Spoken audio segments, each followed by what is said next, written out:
So Alex, we've seen this at the track a few times, but it's great to see it in person. Can you tell us a bit about what we've got here? The VR38, it's not exactly an engine we see a lot in a 300ZX, is it? No.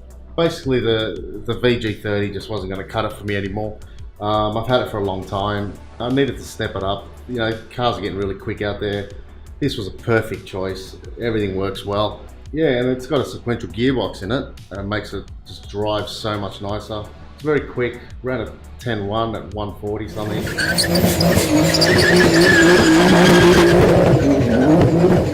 Standard engine, haven't touched it. It's got 1700 injectors on it, E85. That's it. Other than that, it's completely stock. We will build it. Don't know when, so yeah, time will tell. So the gearbox side of it, you were saying earlier, there's not exactly a whole lot of options. No. So when I was looking to match something to the engine, it was I made a couple of phone calls, nothing worked out. I was never going to go auto. The car was always going to be a street-driven manual. So yeah, I rang up Hollinger and they helped me out. They had a bell housing, a flywheel, a clutch assembly, and box, and best thing I've ever done. It's clutchless shifts, foot flat shifting, you know, it's great. And what about the engine? Are there any conversion kits or anything like that? No, actually I had to make everything at home on the floor. So basically the engine mounts were, I mean, you know, had no turbos on the car, stripped the motor down as best we can.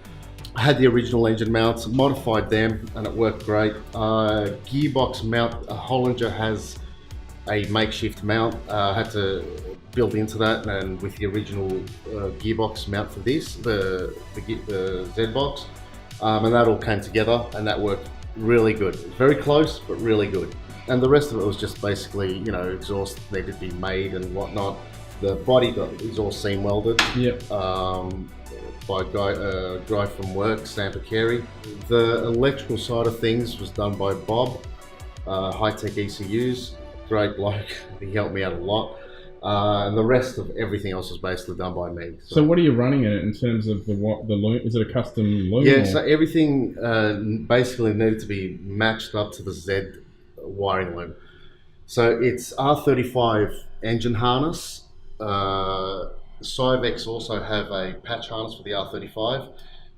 That was supposed to be plug and play, and it kind of is, and also kind of isn't. So they Bob had to match the two together and make sure, because this also runs data cabling. Yeah. So it was an absolute nightmare for me, but not for Bob. So yeah, he tackled it. And he got it. Do you still run the original like body control for the car, or? Half of it's there. Yeah. I don't know how much is active and how much is not.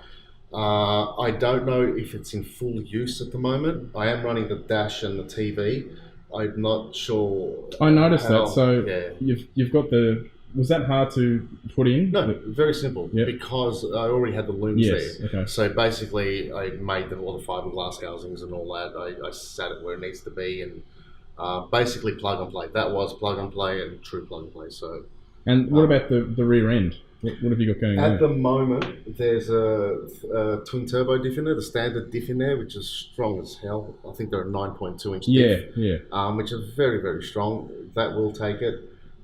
But I have gone through two of them. I've also, a couple of axles have gone.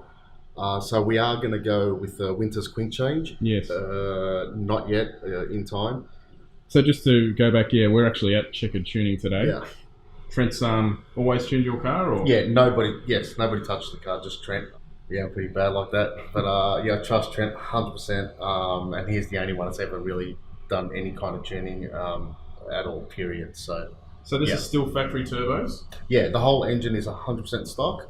The only mod is the injectors and E85, that's it. Yeah, and at present it's making, well, it's just put out around horsepower-wise, I think that's around 650 horsepower. Just under 700. It made 510 kilowatts. Okay. Today it made 508. Yep.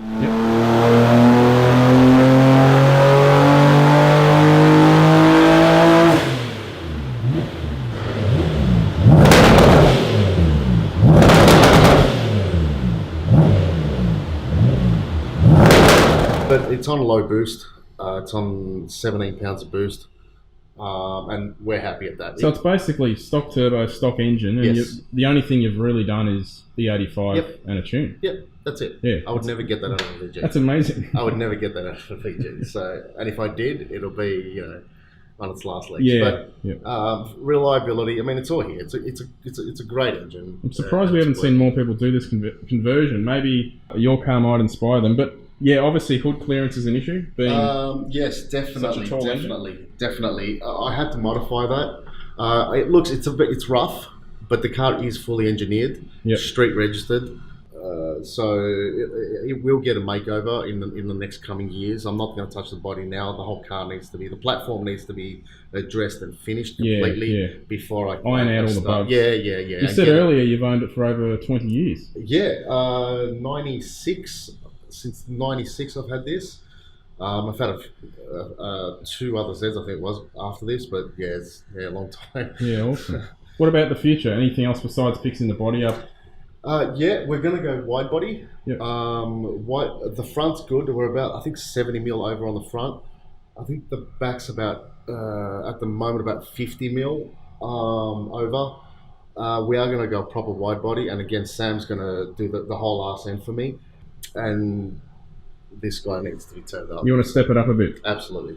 If you want to step up the engine in Oh no, plenty. Yeah, there's a lot of good bits out. There's a lot of information. They have been out for a while now. They're everywhere, and you can get some solid, good work out of them, and you can really do wonders with them. So these are things that I was always looking into. I would never get that in a VG. No. It would just never happen. No. I know in the States they're doing about 1,000 horsepower. Yeah.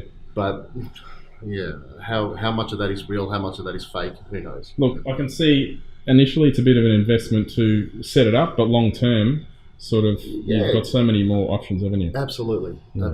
So it'll always be a street car. It'll always be manual. It'll be a big motor, and that's it. And not that you've set it up as a drag car, but you've always run it in full street trim, haven't you? Yeah, 100%. Street tyres, ET streets I run. Full interior, full car. As you see it right now, that's how I'll take it to Calder or Heathcote or, wherever and give it a hit. Yeah. I don't modify it in any way. It's not a drag car. It's not a circuit car.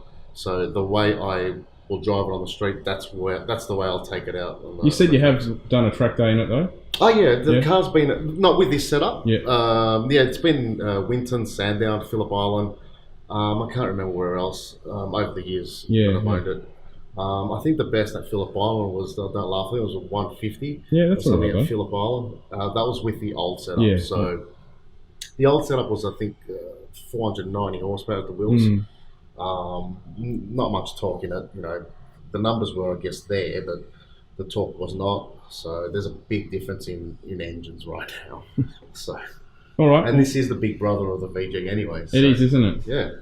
Yeah, you're probably more likely to see someone put a LS in one, aren't you? Realistically. Yeah, it's a lot easier. It is a lot easier. So, Alex, you were saying before you did all this on your hands and knees in the garage. Yeah, absolutely. I did. I've done it all at home on the floor. I now have a hoist. Yeah. I didn't have one before. And like I said, Bob and Sam helped me out with the welding and the wiring, but the rest of the car was basically me at home, and that's it.